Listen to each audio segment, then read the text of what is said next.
이재명 후보님, 헌법 8조 잘 아시죠? 네, 뭐 조문 정확하게 기억 못 하겠네요. 말씀해 보세요. 예.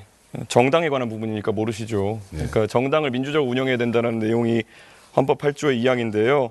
제발 그 헌법대로 정당을 운영하셨으면 좋겠다. 그런 생각을 했습니다. 사실 민주당의 운영을 보면요. 정당 내부의 민주주의의 실종이란 말을 들은 지 오래고요. 정당의 당원 같으면은 국가의 헌법과도 같은 것입니다. 근데 이 당원 같은 것을 막 바꾸고 그러세요.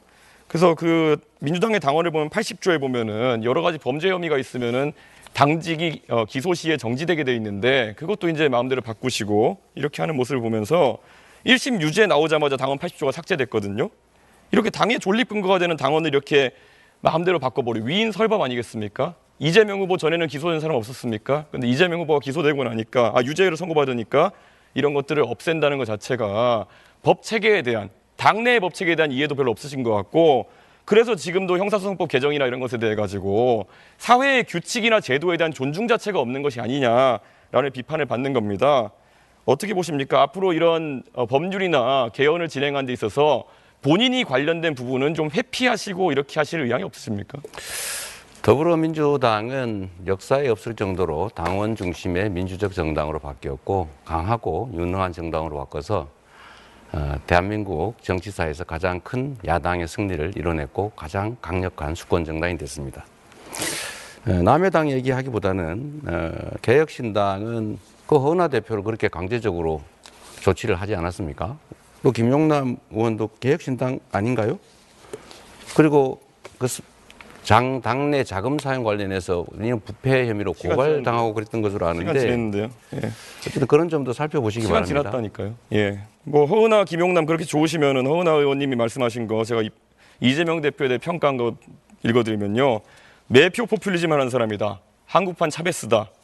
김용남 의원은요. 이재명은 대통령커녕 성남시장의 자격도 없다. 경기도민이 낸 세금으로 횡성 한우보다 더 맛있다는 횡령 한우를 사 먹었으면 죄값을 치러야 된다. 뭐 이런 부분도 반영해가지고 같이 데려가셨으면 좋겠다. 이런 말씀드립니다. 그리고 계속 이제 질문에 질문으로 답하시는 아주 안 좋은 그런 어떤 태도가 있으신데요. 지난번에도 똑같았지만은 이제 국민들이 그 수법 잘 알 테니까 자제해 주셨으면 합니다. 오늘 또 이 토론이 있는 날에도 제가 알기로는 이재명 후보님 재판, 공판 준비기일이 있었던 걸로 알고 있습니다. 법인카드 사적 유용 혐의에 대해서 재판 공소장을 보니까 흥미로운 대목이 있습니다. 많은 분들이 뭐 10만 원 때문에 그러냐 그렇게 하는 분들인데 그거는 공직선거법에 대한 부분이고요. 지금 재판받는 거 보면은 2019년부터 2021년 10월까지 과일만 2,791만 원 정도 법인카드로 사셔가지고 사적 유용 때문에 재판받고 계신 거거든요. 259번 과일을 사주셨는데 2,791만 원어치 드렸어요. 과일이 평균 가격을 보니까요. 뭐 종류가 다양하겠죠. 1kg에 10,000원 정도 하던데요. 이 기준이라면은 2,800만 원어치의 과일을 2년 동안 드셨으면은 2.8톤입니다. 혹시 집에 뭐 코끼리 같은 거 키우십니까? 사람이 어떻게 이렇게 많은 과일을 집에서 이렇게 법인카드로 결제할 수 있는지 혼자 드신 겁니까? 아니면 어떻게 하신 겁니까? 대답할까요? 예. 네. 그래서 엉터리라는 거예요. 그거는 제가 쓴 일도 없고 그 쓰는 거 본 일도 없고 실무부서에서 과일 거래를 했다는데 그걸 제가 어떻게 합니까? 그걸 전부 제가 횡령을 했다, 지시를 했다, 알고 그랬다라고 기소를 했는데 그게 바로 엉터리 기소라는 뜻이고요. 그 사건에서는 제가 그걸 지시한 것으로 보여진다라고 기소를 했는데 그런 근거 자료가 한 개도 없어요. 그래서 엉터리 조작 기소다 이렇게 얘기하는 겁니다.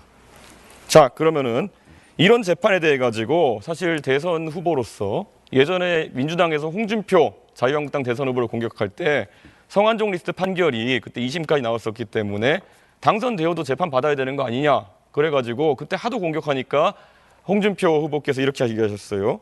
만약에 대법원에서 재판 받아서 유죄 나오면은 내가 극단적인 선택까지 검토하겠다. 이렇게 하면 재판 받겠다는 의지를 보여줬거든요. 이재명 후보는 재판 받을 의지를 보여주실 생각이 없습니까? 무죄를 확신하시는 거 아닙니까? 조작 기소라면서요.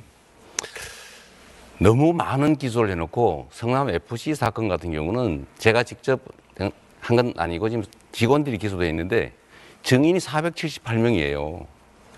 그 재판 매일 해도 2년 걸립니다. 그런 재판들을 마구 기소해놓고 이 검찰 국가가 이렇게 난폭하게 정치 탄압을 했잖아요. 그리고 당신은 기소됐으니까 죄인이다. 고발당했으니까 피의자다. 이런 식으로 하는 거는 국민의힘이 주로 하던 수법인데 예, 시간 다 우리 됐습니다. 이준석 후보는 좀 자제해 주시면 좋지 예, 않을까 싶어요. 그런데 뭐 사실 그렇게 따지면 홍준표 후보는 얼마나 억울하셨겠습니까? 최종적으로 무죄인 사건이었는데 그런데도 떳떳하게 나는 재판을 받아서 실제로 극단적인 선택할 정도로까지 내가 책임지겠다라고 했는데 이재명 후보는 그거 안 하겠다는 말씀을 지금 돌려서 하시는 거 아니겠습니까? 자, 그리고 권영국 후보님께 좀 여쭤보겠습니다. 네. 권영국 후보님, 사실 이재명 후보님이 사실 가족 간의 그런 어떤 좀 특이한 대화나 이런 걸 하셔가지고 문제되신 건 아까 사과하시고 이렇게 했었는데요. 가장 또 놀라는 것이 혹시 정의당의 그러니까 민주노동당 기준으로 여쭤보고 싶은 게 만약에 어떤 사람이 여성에 대해 가지고 얘기할 때 여성의 어떤 성기나 이런 곳에 젓가락을 꽂고 싶다 이런 얘기를 했다 그러면 이거는 여성 혐오에 해당합니까? 아닙니까? 그건 뭐 답변하지 않겠습니다. 민주노당 저는- 기준이 없습니까? 이런 성폭력적인 있죠. 발언에 대해서? 그건 있죠. 그러나 지금 이걸 묻는 취지는 잘 모르겠는데요. 기준은 매우 엄격합니다. 매우 문제가 되는 우리는- 발언입니까? 아닙니까?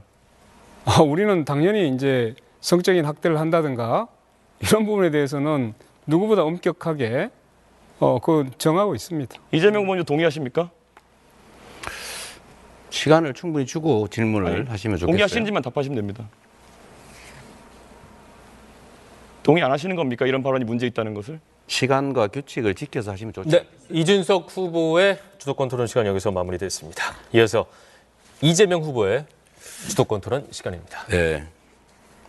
어쨌든 우리 이준석 후보님은 주로는 그런 정부의 앞으로 나아갈 길, 국민의 더 나은 삶 이런 것보다는 그런 신변 잡기에 관심이 많으신 것 같은데 본인의 신변 잡기도 한번 되돌아보시기를 부탁드립니다.